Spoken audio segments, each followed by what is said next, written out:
I was in Home Depot the other day and pushing some very heavy objects. Even though I had wheels, it was heavy, and realizing that the proper angle of my body made it a little bit easier to push it.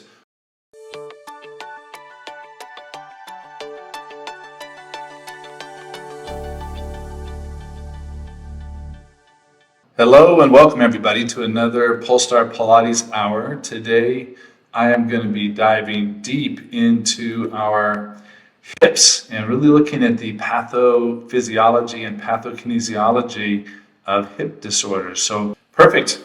Well, let's get started. Everybody knows how much I love this word, pathokinesiology, and I didn't make the word up. I was impressed with it back when I first graduated from physical therapy school in 1989, and I had the chance to go to a conference, and this woman, Helen Hislop, of course she was much older by the time I met her, she has since passed, and Helen is was the sort of the founder of the USC physical therapy program in biomechanics, and she had coined a phrase of this pathokinesiology.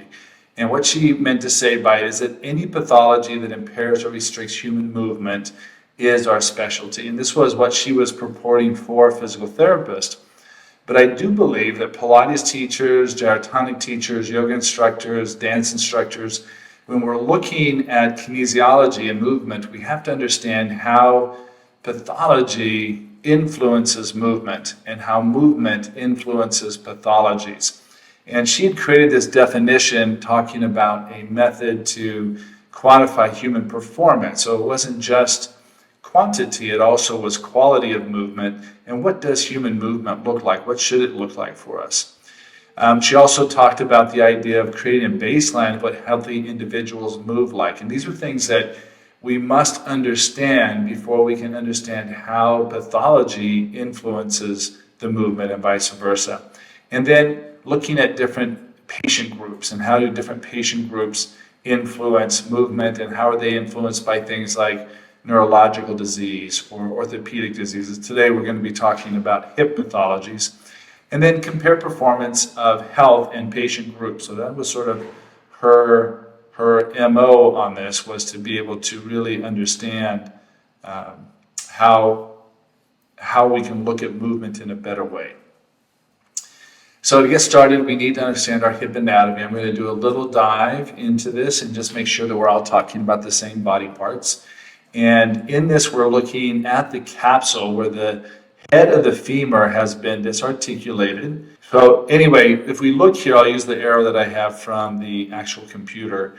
You'll see that the acetabulum is a hollowing space. We're going to go into this a little bit because depending on the depth of the acetabulum depends on what kind of pathologies we're going to see. So for example, somebody that has a very shallow acetabulum, we often say is a dysplastic hip, meaning that they are more susceptible to hip injuries like labral tears and sometimes impingements and even dislocations and capsular disorders, where a nice deep hip socket, they might have less range of motion, but they're much less likely to have some of these types of pathologies. So we'll talk a little bit about that as well. When we look at the head of the femur and we talk about arthritis, we're typically talking about the cartilage on the head of the femur and the cartilage and labrum on the inside of the acetabulum. So this is where, if somebody says there's arthritic changes, we're talking about this articulating cartilage and also the labrum inside the acetabulum. When we talk about impingements usually are coming from the neck of the femur, and they're impinging against the rim of the acetabulum, which I'll show you some footage of that. And then what you see cut back here is the capsule that goes all the way around, attaches to the ischium, and comes down and attaches to the femoral neck. And that really is made up of three large ligaments, very thick ligaments. The hip is made to hold a lot of load, a lot of weight, and force that can go through it. And these ligaments also make up the outside of the capsule of the hip. So when we talk about capsular problems or capsular restrictions, this is the area that we're talking about. When we look at different types of kinematics, this is getting a little bit into biomechanics. You've heard me use terms like osteokinematics and arthrokinematics. So the osteokinematics is the more familiar terms we use where we talk about planes of movement. So planes of movement being the sagittal plane that sort of splits us into right and left halves, the coronal plane that divides us into an anterior and posterior, and then the horizontal or rotatory plane that divides us into up and down. And when we look at the osteokinematics of the hip, we know that we have flexion and extension. You can just play with me here a little bit with your own leg. Even sitting in a chair, we're sitting in a flexed position of the hip. And when we stand up, we're in an extended position of the hip. We also have abduction, adduction, so taking the legs out to the side and bringing them back in. Abduction is away, adduction is towards center line. And then we have internal rotation, external rotation. And so we often talk about having these 6 degrees of freedom that are available to us inside of the hip. And the last one I have there is circumduction. So this is when we're just doing like leg circles, when we have our feet in straps and we're doing circles and straps, that's a circumduction.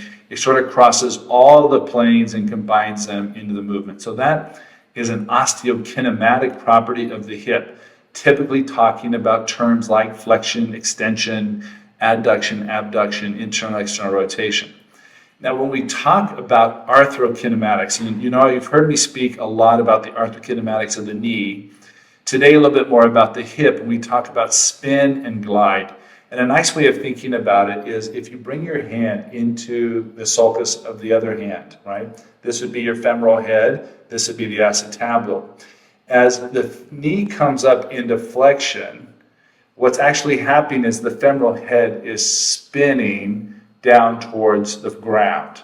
And the acetabulum, or the pelvis, is spinning anteriorly or gliding anteriorly over the head of the femur. And this is a nice way of thinking of things. Rather than thinking of flexing the hip or lifting the knee towards the ceiling, you could actually use arthrokinematic cues to get a better efficiency of things like spin the femoral head down when your knee comes up. And you can try this a little bit, but feeling that spinning of the head down or feeling the pelvis spinning over the top or gliding over the top makes it a lot easier, and the leg is a lot lighter when we use these types of terms or images in our movement. When we look at the biomechanics of the hip, and again, we can see it now here on the XYZ axes, and we can see that the femur, and the first one, if we look here on the left of your screen, we're looking at a coronal view, and it's showing us sagittal movement of flexion and extension in that space. When we look at the next picture over, this is a sagittal view, and we're looking at it at abduction, adduction, and we also could see a little bit of the spiral of the external internal rotation. I think the other side here actually depicts it even better when we're looking at the superior view of this, and you can see the internal and external rotation of the femoral head inside the acetabulum in relationship to the pelvis. And this will be important for us to understand. A word that I'm going to use a lot today is congruence. And one of the most important things we can do as Pilates teachers and physical therapists is to try to maintain and restore congruence in the hip. And all congruence is saying is that we have as much contact of the surface area between the cartilage of the femur and the labrum and the cartilage of the acetabulum. So we're trying to maintain that relationship in as much movement as we can without losing it. You can imagine if I don't have good congruence and I'm going into extension, my hip and the femoral head might actually go anteriorly. So we see this quite a bit with shallow hips, where they actually do damage to the labrum in the lip of the labrum on the edge of the hip. So let's talk about the kinesiology of the hip and look at these functional relationships, the transference of force. Remember talking about what is normal first before we look at abnormal, right? So transference of force, relationship to pelvis, relationship to the knee. So let's take a look at that. So when we look at this famous old chart of gait, one of the things we understand is bipedal animals, and we've talked about this with reciprocal motion, is that the force transfer is going to come from the ground, it's going to go up through the body, and go across and escape out the opposite upper extremity. And that rotation and transition of force happens in our spine, particularly at T12, where it goes from being a lateral flexion in the lumbar spine to actually a rotatory force in the thoracic spine. That's why when we're walking, and we're walking efficiently, we'll feel a little bit of rotation in our thoracic spine and keeping our eye gaze forward while the legs are doing their job transferring force right to left. So we can stay very centralized in our movement, and the amount of transition we have to do right to left is maybe a couple centimeters. You can try this by standing up with both of your feet together and just lift one leg up and see how much movement has to happen for you to still maintain good balance on that one leg. And typically it's going to be maybe a couple centimeters. If we take a look a little further on this and we look at what does inappropriate transfer of force look like. Now, I'll show you a slide in a second of something Eric Franklin teaches in his bone rhythms. But here we see in this foot strike, we see that everything is rotating and spiraling towards the center. And typically what should happen in these arthrokinematic things is they should be moving in opposite directions. The best way to remember this is the lid on top of the jar. So if I want to open or close the jar, the lid in the jar must move in opposite directions. So here what we see is the femur is spiraling medially, the tibia is spiraling medial, and the foot is spiraling medially, which is causing a valgus stress on the medial knee and causing even a stress that we might look and find bunions or a hallux valgus stress on the big toe. So these are very common things that if we understand the hip mechanics and how the hip musculature works, we would be using these lateral muscles of the hip better in deceleration and the proper biomechanics to keep that knee in its proper alignment between the hip and the second and third toe. What I often find interesting too is that when we look at the neuromuscular relationship of the hip, these external rotators and abductors of the hip become incredibly crucial to the neuromuscular control of that lower extremity and weight bearing. Christopher Powers is a PhD doctor, a physical therapist at USC in Southern California. And he has done probably the most work of all validating some of the causes and the abnormal forces of knee injuries or related to knee injuries. And it used to be that he was looking at things like patellofemoral alignment, and he was looking at femoral condyle alignment. And what he started realizing was that it was the lack of hip and femoral alignment dynamically in deceleration and acceleration. And that those properties lie inside the lateral hip and the posterior hip with the rotators and with the abductor muscles. So for us in the Pilates world, this becomes incredibly important for us to know how to use the abductors in a way automatically and spontaneously when we're load bearing. So think of exercises like standing splits. Think of exercises like the lunge on the chair, things that we do every day in standing, step downs from a box, that we can be re-educating this deceleration moment arm in the hip, and we'll look at that to prevent this valgus stress. So thinking hip control minimizes knee and foot injuries. Foot control and mobility and back mobility minimize hip injuries. So there's a direct relationship in this kinetic chain that the better we understand it, the better we are equipped to work with our clients in the Pilates, the gyrotonic, and yoga world. Many of you are familiar with Eric. He's been on our webinar. We had a wonderful retreat at the farm this year with Eric. He always does beautiful work. And he was one of the ones that sort of took idiokinesis and coined it and re-educated us with beautiful diagrams and stories of bone rhythms, and particularly in the lower extremity. And so I love his artwork and his imagery. But here we can start to see these relationships, what happens neuromuscularly to load in these arthrokinematic relationships. That's what bone rhythms are, the arthrokinematic relationships in the joints. So if you think of squatting, what's happening is the pelvis is spiraling in. You can think of your pubic symphysis squishing together a little bit while the femur spirals out and the tibia spirals in. Even going down further, the ankle is going to spiral out and the forefoot spirals in. So it goes all the way down the kinetic chain, all the way back up.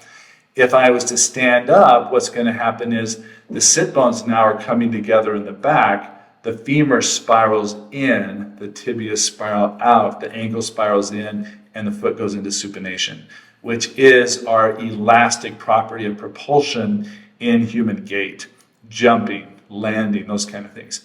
And so this helps us understand that when we have proper arthrokinematics, we have proper neuromuscular organization. Typically, we would say that organization is spontaneous. You know, I'm a fanatic about spontaneous neuromuscular organization coupled with proper arthrokinematics, especially in the lower kinetic chain. This is what helps us to understand how do we really educate our clients and educate our patients to have proper neuromuscular and arthrokinematic organization. We can take this a step further now and lay on top of this the biotensegrity model, where we're actually looking at how does the myofascial system respond to the bone rhythms or the arthrokinematics. And what happens is when the arthrokinematics are properly organized, the tension and compression of the myofascial system becomes much more spontaneous and efficient in our movement.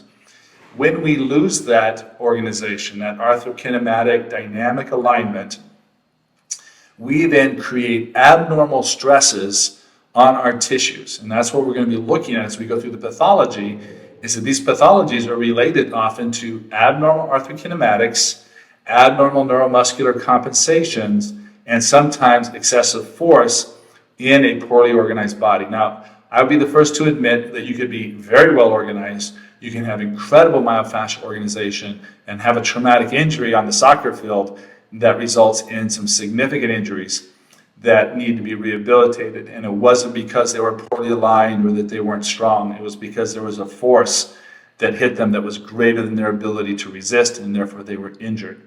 So we're going to take a look at some of those pathologies now. This was just showing again, when we go into a more aggressive movement, now this is a very basic human movement, right? We have crawling, walking, running, and we also have sprinting. Those are all locomotion for the human body.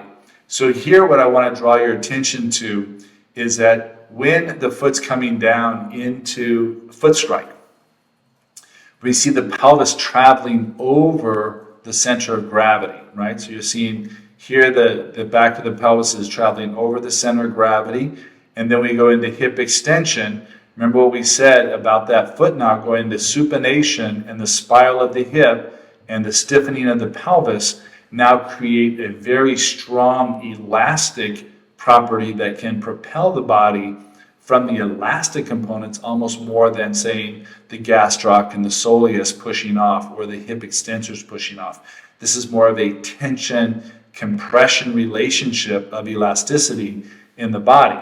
Somebody who does not have proper hip extension is not going to be able to get that proper toe off, and also somebody who hits with that heel too early is going to create such an abnormal force coming up into the hip that it is very difficult to control that medial rotation of the pelvis and of the femur in deceleration. Other activities that we do in normal human movement are pushing and pulling. So I was in Home Depot the other day and pushing some very heavy objects. Even though I had wheels, it was heavy, and realizing that the proper angle of my body made it a little bit easier to push it or to pull it. Also moving some things out of my mother's apartment this week and pulling and pushing things, and realizing how important it is that we create the right angles and have the proper strength to be able to do these type of activities. And again, these fall within the range of normal human movement. I could list a bunch more of things like jumping and climbing, all things that we talk about that have normal human reciprocity or reciprocal motion that become very important. A couple more questions that have come up. Aurelie Bordelot said, I have once heard about how jaw misalignment may cause more turbulence on the hip. Is that actually valid? You know, I specialized in head, face, and neck the first couple of years of my practice. And we found amazing things. One study that came out showed that when we unweighted the jaw, that scoliosis of that individual actually improved for a couple of weeks. And then we saw it come back as the jaw adjusted to it.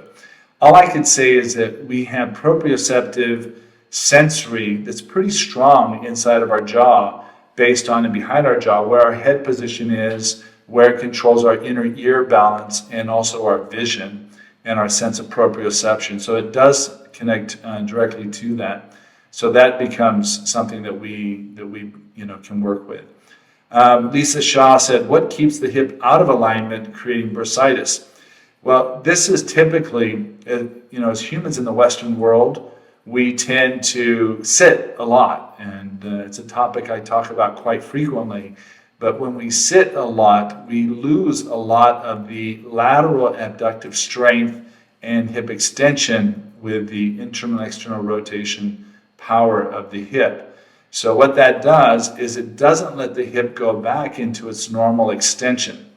And when the hip can't go back into its normal 10 degrees, 15 degrees of extension in walking, what happens is we rely heavily on the anterior hip flexors, like tensor fascia lata and the other muscles in front, that then are causing stress on the bursa, the trochanteric bursa, because we can't get into a normal hip extension. So those are things that, again, restore dynamic alignment, restore load capacity, let the body learn its normal neuromuscular organization automatically, and we see some of these problems start to dissipate. The bursitis in itself is very painful, and it just is a sign that the stresses are not passing through that hip correctly with whatever their daily activities are. So when we look at pathology of the hip, we can start looking at different time periods of life. We can look at developmental stages, like children. I notice that they do a lot more checking now. When a baby is born a couple weeks or a month before, a preemie baby, they are going to follow it and assess if it has hip dysplasia. That's very important, and this is something that I had mild dysplasia always, where the shallowness of the hip does lead to things like being a very flexible person possibly, and having good range of motion in the hips if you're a dancer, but it also leads to some of the problems that we see with a lot of us that grew up with dysplastic hips. We're also going to look at some sports and dance injuries that we'll show you some pictures of, and then we'll finish up with degenerative changes. And if we have time, I asked Shelley Power to be on to be able to show a couple exercises that I think are very beneficial as we talk about hip pathologies. So the developing child's hip, when we look at the idea of dysplasia, or also looking at things like alignment of retroversion or anteversion. Some of you maybe have experienced this, being a lot of us coming from a dance world, that we either had a retroversion and we had a very natural turnout. Wow, what great turnout you have. And then we go in to do Z-sit and we realize we're very challenged in an internal rotation, right?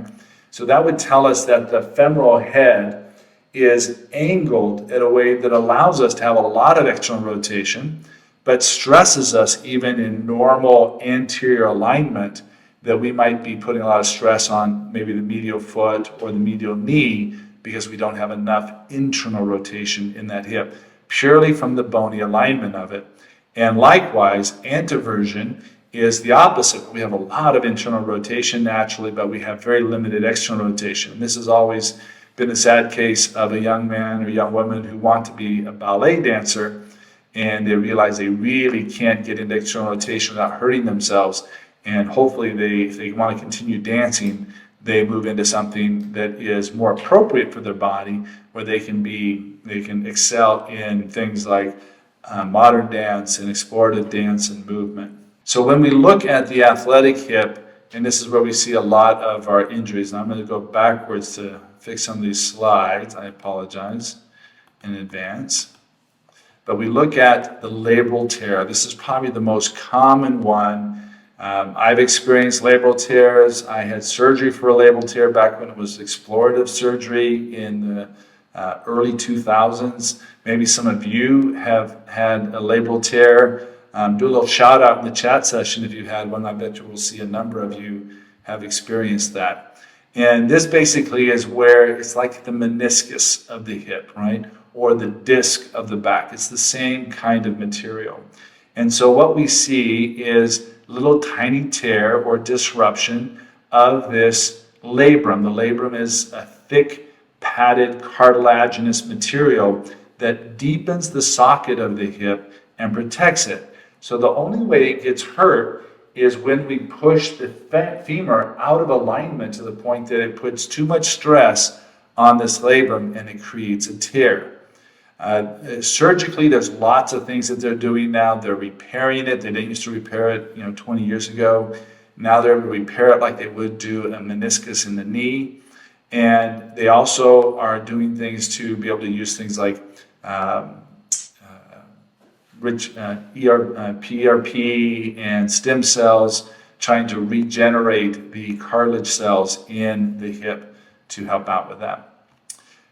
The important part here, though, is if we do the surgery or we do the PRP injections, we still need to re-educate ourselves so that we are not creating that abnormal force on that meniscus. I'm going to show you a couple exercises at the end that can really make a difference on that location of the hip.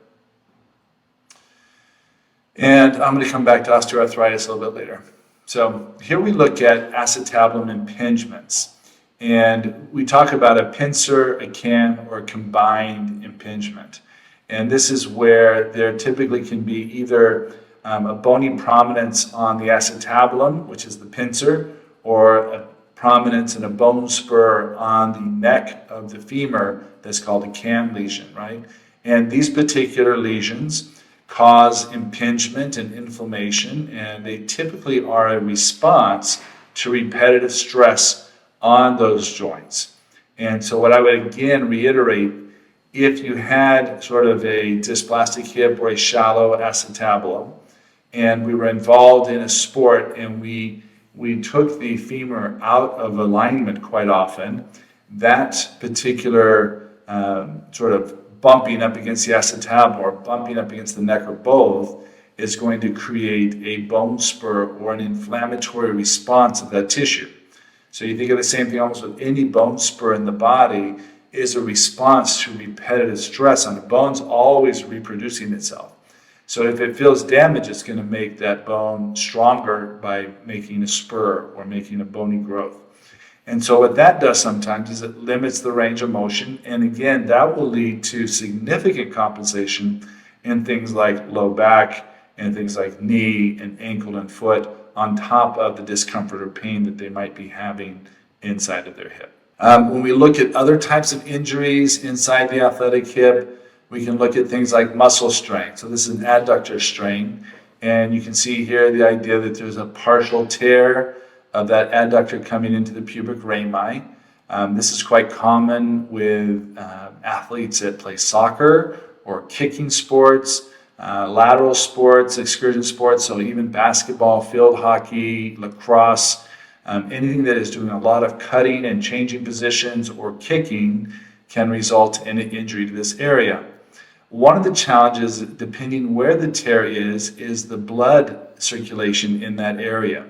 Some of these areas do not have great blood supply, and so they don't heal very well. And surgeons sometimes will go in. There's a couple of one particularly up in Pittsburgh that will do a surgery and sort of reorganize these tissues to get them to heal faster. So sort of disrupt the tissue and to get the healing on it, because these can turn into very chronic and often sport-limiting injuries. Hamstring tendinosis, we see this quite often. Again, that's the hamstring coming into the ischial tuberosity in the back. Quite often we see this with an imbalance again, looking at the balance of how the stress balance of the anterior, posterior, abductors, adductors that create that abnormal stress on that tendon. And if we continue with that stress on that tendon, quite often it becomes a tendinosis. Tendinosis means that it's not really getting a lot of blood supply. Some of the new treatments for tendinosis are using disruptive techniques where they use a high vibratory force to be able to break up the tissue, bring new blood in, create an inflammatory response, and allow that to heal so that people can have the strength they need. Quite often, when people have torn their hamstrings, the original tear after it heals up does not tear again. But the restriction of that, if we don't balance out the myofascial tissues anteriorly, posteriorly, laterally, diagonally of that hip, we're more likely to see a fresh tear of tissues around or an adjacent tissue disruption. Piriformis syndrome, we've heard this over and over again, and it's very real. We see a lot of people that have this. And again, I want you to think that piriformis, along with the gemellis and the obturators, are responsible for external rotation, but typically more decelerating of the internal rotation of the femur. So they control that medial rotation as we load weight into that foot and that ankle. And this is where we have a lot of challenges in a more sedentary body that decides they want to go out and run, or they want to go out and play sports, or they want to go out and dance, is that these muscles are too weak for the load, especially running. This is something we looked at when we did Run-A-T years in the past, and looking at how important is it that we have that deceleration strength. And again, this is where Christopher Powers from USC put a lot of emphasis on how do we re-educate our sedentary population or deconditioned community to be able to strengthen up these muscles. Now, the piriformis in particular is unique because the sciatic nerve runs underneath it, and even in some cases runs right through the piriformis. So you can imagine that if the piriformis is inflamed and the piriformis is hot, that it could also put pressure on that sciatic nerve and could be the cause of sciatic pain down the leg. It doesn't always come from the back. It could also come from the soft tissue. You could think of some of the exercises we have that stretch the piriformis. I want to challenge everybody that's listening to think of more, how can we strengthen the piriformis? How do we do preventative exercises before somebody starts running, before they go into a level 2 or level 3 ballet class, before they start playing aggressive soccer or other running sports, especially if they've been deconditioned. I see people, they lose weight, they get their cardiovascular, but they have not taken the time for tissue adaptation, especially with weight-bearing activities in these particular joints. So the piriformis, the obturators, the gemellis, all are very important muscles for us to put a lot more emphasis on as Pilates teachers to prevent some of the bad hip injuries, the knee injuries, the lower extremity injuries, and I'll also say the back injuries. Glute medius is the abductor that I was referring to, and again, this is a very important muscle as far as maintaining the proper tension on the femur in particularly as it goes into adduction. So remember, as bipedal animals, and we shift our weight over onto one leg as we're walking, the muscle that controls the pelvis in its position are these abductors, glute medius, minimus, right? Abductors, and they're the ones that control that. So if they're weak and we start doing things like running or playing diagonal sports where we have to cross over, we put ourselves at risk. And this is where I think we can do a much better job in the Pilates community using exercises that are built into our repertoire already, but increasing the load and the strength going into hip abduction in weight bearing, right? It's not enough to do things with feet and straps or on the trapeze table with the long springs. We have to do weight bearing activities with the femur in neutral or in hip extension, and also a little bit in internal rotation to be able to get these muscles fired up and creating the proper strength we need, not only in acceleration motion, but more particularly in the deceleration or that stepping motion that prevents that femur from spiraling internally. So this is a very common area that we see injuries. This also would be similar to what we would see maybe in the bursitis that's down here on the tendon, coming into the trochanter. Same idea, same force couples. You're either going to irritate a bursa, you're going to irritate the tendon, or you might have a muscle strain or tear in the muscle itself. Snapping hip syndrome is very common. We see this quite often in the dance community. We see it quite often in Pilates. People lay on their back doing feet in straps. If the springs are just a little bit too light, or they don't have enough pelvic trunk control, we'll hear the snapping hip. A lot of times you've discovered that if they're in a little bit of a posterior tilt, if they have a snapping hip, you actually can minimize the amount of snapping. And that's because the psoas muscle goes all the way up into the upper lumbar spine and even into T12. And these particular tendons are basically crossing over the hip joint. So they attach down in the lesser tubercle or lesser trochanter here on the femur and up here on the spine. And so one of the ways that we can minimize that is taking that stress away. So we'll talk again, we'll show some exercise at the end. If I can get that femoral head to drop back into the socket and also keeping that proper alignment dynamically between the pelvis and the lumbar spine, we actually can minimize a lot of that hip snapping. Now, sometimes the snapping happens so much that the tendon itself becomes very inflamed and scarred down, and it's very hard to stop the snapping. The question I often ask is, does it hurt? And also, I try to spend a lot more energy on things like extension strengthening and hip extension strengthening that cause sort of a tissue accommodation in the front, where we can get a little more lengthening, break down some of that scar tissue, maybe do some of the vibratory treatments that are out there right now to decrease the scar tissue around that particular tendon over the joint line. Iliopsoas bursitis, sort of talked to this already. Again, notice where it is, notice what it does. The psoas tendon attaches down here on the lesser trochanter, comes across the capsule, comes up in the iliacus, embeds into the iliacus of the pelvis, and psoas major continues to go up into the spine. So remember that the bursa's job is to lubricate the muscles and tendons passing over each other.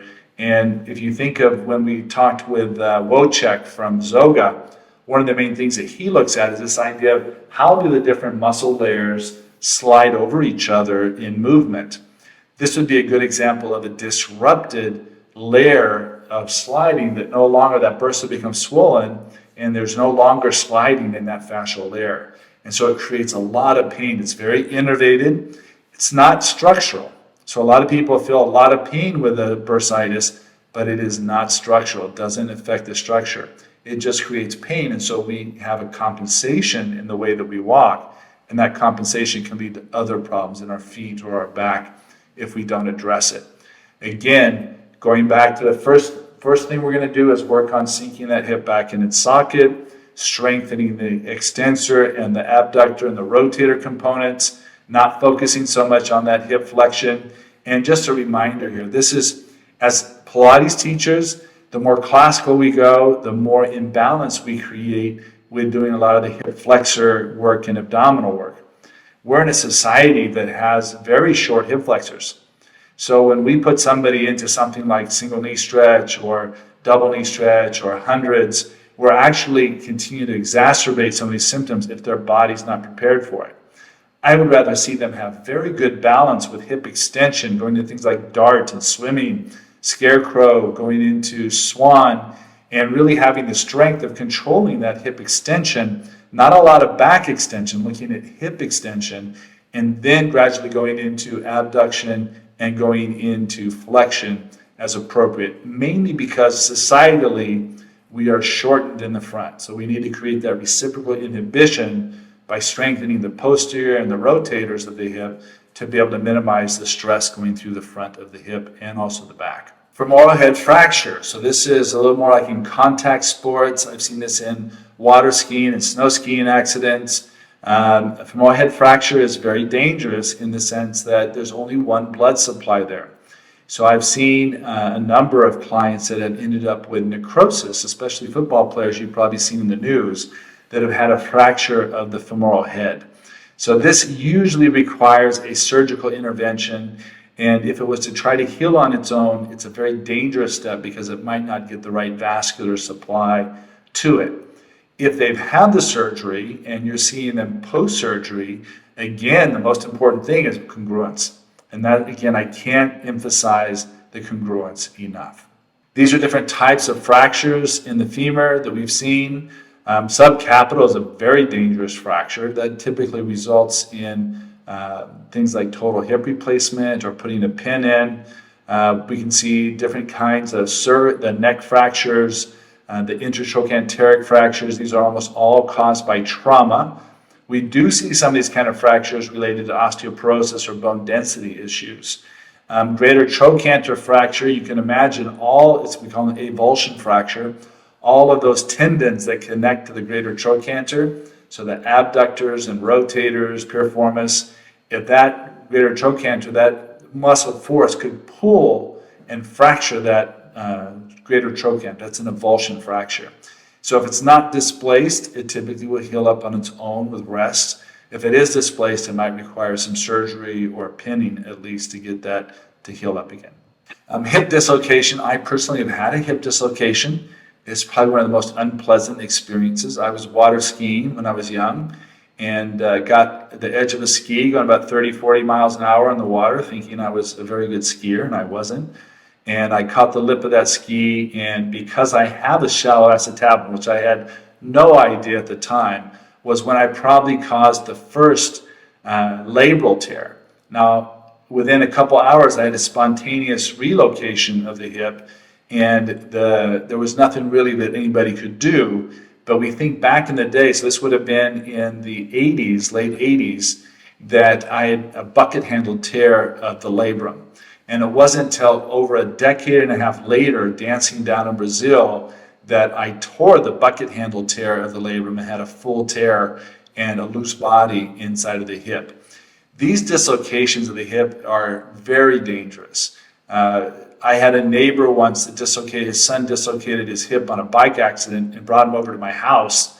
And I was like, please, I'm calling 911 right now because they could bleed out. There's all kinds of other trauma, long-term nerve damage. These are emergencies. These are a 911 call, right?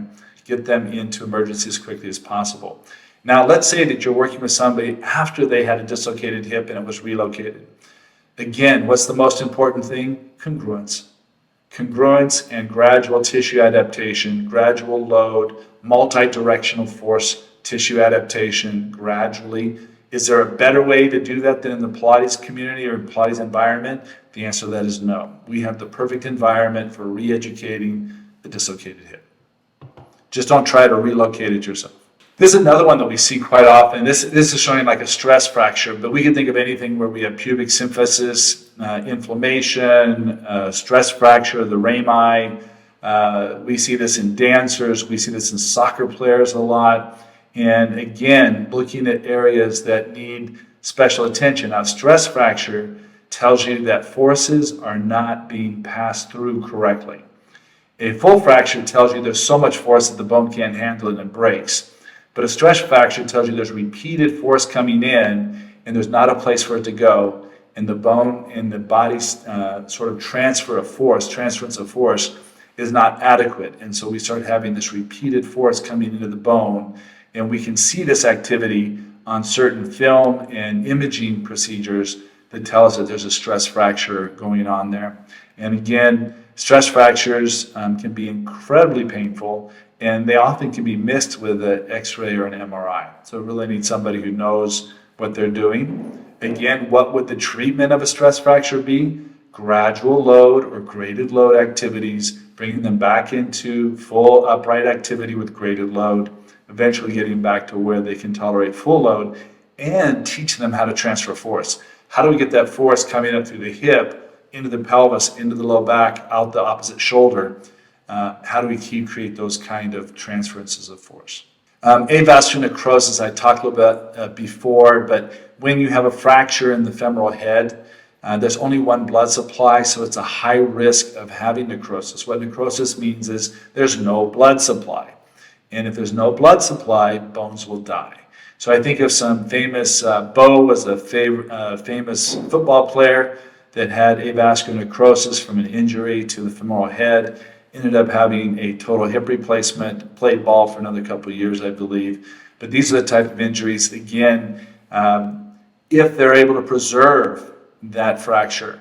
Again, we have great tools in the Pilates, things like stepping on the chair, the combo chair, and standing, or just knee pumps, or footwork, or being on the trapeze table in 90-90, or the tower bar. These are all modified load that can maintain congruence and drive that articulation for these tissues to heal and hopefully restore their blood supply. Again, very dangerous, right? Because if it gets bad enough, they get a total hip replacement. The good news is total hip replacements are actually really good these days, and 99% success rate. So our aging adult, another area where we look at different types of pathologies, and there was a slide that I had out of place, which was the osteoarthritis. This is looking at rheumatoid arthritis. Rheumatoid arthritis is where it's an autoimmune disease, and the body identifies the cartilage and the bone as a foreign body, and it starts attacking it, causing inflammation, causes irregularity of the joint surface, and often can cause complete disruption to the joint, and often requires a joint replacement. And again, this can happen to many of the joints in the body.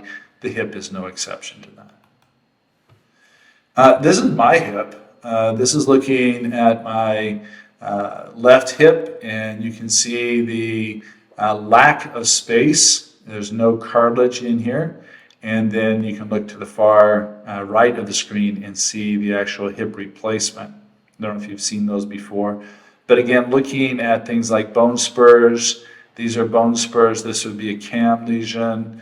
You could also see just the lack of, the lack of cartilage and degeneration on this surface and the unevenness of it. So that was probably was causing a lot of my pain over all those years. I want to finish up in the last bit here talking about pathokinesiology, and we got a couple questions that have come up. My good buddy Brian Beatty and my physical therapist who helped me rehab my hips says, what do you think about the idea that sustained sitting, particularly C post-pelvis tilt, can lead to capsular deformation, forcing femoral head anterior in all activities? Dude, you're right on the money. And this is what I'm saying is that prolonged sitting, posterior pelvic tilt is pushing our femoral heads forward. Then we jump up and we want to walk or go running, and we have that anterior displacement. We have a weak posterior hip, weak abductors. We are setting up for a perfect storm, not only for hip injuries and lesions. We're not going to talk about knee or ankle or foot or back injuries, but they all tie into this concept that Brian's mentioning here. I believe that sitting, I talk about the new smoking, but it really is the nemesis for us as bipedal animals. We need to be in proper pelvic, femoral, lumbar, lower extremity, particularly the ankle alignment dynamically to be able to prevent a lot of these pathologies that I'm talking about. Thank you, Brian. Elena Voigt said, doing hip extension, thigh stretch exercises often cause hip clicking and stress. Discomfort in front of hip area. What would you recommend for exercises and rehab in cases like this? We're going to show an exercise in just a few minutes. Shelly's going to come on. And this is really where I think getting the hip to deepen in the socket, inflection, get it deep in the socket, inflection, so that it actually has somewhere to go in extension without pushing anteriorly on that tendon, on that bursa that's causing you the pain and the snapping. So we'll show that exercise for you, Elena. Brian had one more comment, asked me to talk a bit about how the deep rotator muscular control the IAR and how to help clients develop that sense of control. So when we're looking at things like obturator internus, this, and I think this is what you're referring to, Brian, when we talk about the deep obturators, these become incredibly neglected when we look at things like pelvic asymmetries and alignment. And I can't tell you how many times we've done all the manual therapies of correcting the torsions and using flexors and extensors and adductors, and we don't get the change that we want, or we have the hip impingement that doesn't change. And I learned this technique years ago, but laying in sideline coming into the pubic rami and just popping over into the obturator internus and determining which side is really not happy, right? So it's discomfort. And getting that to release, and all of a sudden they realize that they now have that dynamic relationship between the femoral head and the acetabulum of the pelvis that they were missing. So don't overlook those deep rotator muscles in their relationship to the pelvic lumbar and the pelvic femoral relationship. Last one we'll talk about here with Rosanna Guzman. Hello, Rosanna. How would you approach a hip joint with mild to partial to full thickness cartilage loss? Subject has pain in the hip. So again, I'm going to show you a couple things that I think are sort of, I won't say magical because I don't really think of things as being magical, but what we want to do is preserve the integrity of what cartilage somebody has left, and how do we help them with that, right? So we'll show that to you, Rosanna, in just a second. So when we look at pathokinesiology, now we've looked at all these pathologies, and we can diagnose pathology. There's medical treatments of it. We can take medicine, get injections, have surgery, blah, blah, blah. Our job is looking at the movement that's been affected by that pathology. How does that pathology cause the dysfunction in the hip and other joints? And how does the movement change cause pathology or improve the pathology? So one of the big concepts I want everybody to take home today is the idea of transference of force. If we have good congruency and we have decent ranges of motion of our joints, the neuromuscular tissues, the myofascial tissues, the biotensegrity model will naturally do the optimal job based on the load and tissue adaptation to be able to provide us with healthy locomotion as a bipedal animal. If we lose that by being what Brian talked about, being a posteriorly tilted pelvis, anteriorly displaced femoral head, posteriorly tilted lumbar spine that doesn't laterally flex because of Fryette's law, no transfer of force up into the thoracic rotation and out the other side, we've got a problem. So the way they're going to compensate, they're going to turn their feet out, they're going to pull and have their weight way behind their legs, and they're going to go into a rounded back gait pattern, which is going to cause a lot of problems. So we need to think in a bigger picture of what does a healthy bipedal human look like in their gait, and what does pathology cause, or what does a poor posture in its movement potentially cause the risk of some of these injuries. And in that process, there's compensations in the pelvis and spine, and we see compensations in the knee, ankle, and foot. Let me share a personal example with you. I know I'm just about out of time here, but when I was dealing with hip problems and I lost my hip mobility and I ignored it for many years, just trying to, push through it, what I ended up doing was compromising my low back to the point of lumbar stenosis, right? Which I got a big workshop coming up. I hope you have been seeing the advertisements for it in 2 weeks on Saturday. It's a 3-hour workshop where we really go into an interactive workshop on stenosis. Well, my lack of hip extension and my lack of hip internal rotation led to me compensating in my lumbar spine at L3, L4, L5, and S1 to the point that over the years of all that compensation, the force of a pretty aggressive exercise activity led to pretty serious stenosis. And it wasn't until just recently treating the stenosis and having the hips replaced that I'm now starting to feel human again, riding bikes, walking, hiking, and being able to participate in life at a much higher level. Hindsight, if I had recognized the harm that the hip disruption was doing to the rest of my body, I would have dealt with it earlier. I'll repeat that. If I had understood the harm that poor mobility in the hip from my hip pathologies for 30 plus years would cause in other joints in my body, I would have had the surgery much earlier. Now I'm dealing with other pathologies that are compensatory to the loss of that hip mobility. So when we look at prevention of this, I've said this word multiple times, we establish congruence, we establish internal limits of hip mobility. This is where I think we have a lot of problems too. If you have an anteversion or a retroversion and you want to be a mover in the opposite direction of that natural tendency, then we are trying to work outside of the normal limits of that hip. And yes, you can push it, but that compensatory pattern is going to result in ligament and tissue damage down the road, cartilage damage down the road. And the best thing that we can do as Pilates teachers, and gyrotonic teachers in particular, is distribution of movement. And I really want you to take that home. It's like we're looking for congruence, that's dynamic alignment, and distribution of movement, that's mobility. And the better we can teach those two principles of movement, especially as it pertains to hip mobility, which it has the 6 degrees of freedom, it moves in all directions. It is a crucial joint for us as bipedal animals and giving us access to our many daily activities. So what I want to do is, I'm going to bypass this a little bit because I really want Shelly to come on now. So Shelly, if you come on, and just looking at, again, the same things are true when we look at after injury and after surgery. How do we, again, restore the congruence, distribution of movement? Graded load is the new piece to it, is making sure they have the appropriate amount of load and that we're progressing them towards their functional activity, right? And that's whether they've had surgery or not. These are the type of things that we would do following an injury. Now let's pin Shelly on this one.